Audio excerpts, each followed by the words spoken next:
Open up a bottle, and baby you can have whatever you want. You taste so sweet, I can't help myself. You like candy, you like liquid honey. You taste so sweet, I can't help myself. You like candy, you like liquid honey. You like liquid honey, you like liquid honey. No, you like liquid honey, you like liquid honey, you like liquid honey.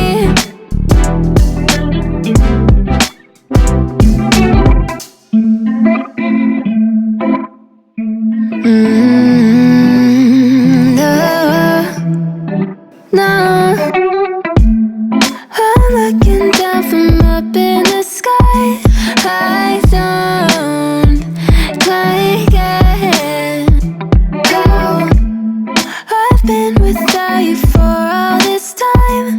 Good God, I'm bent out of shape now.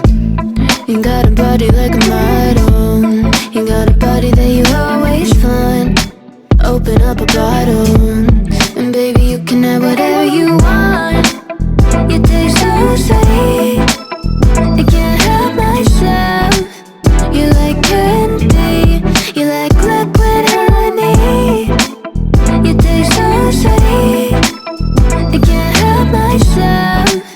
You like candy, you like liquid honey. Oh,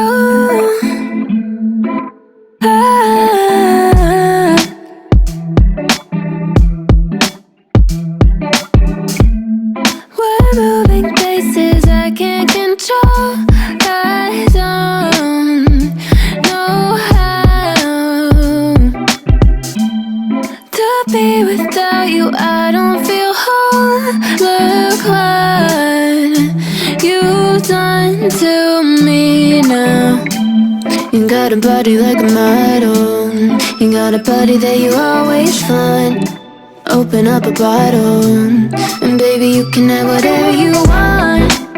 You taste so sweet, I can't help myself.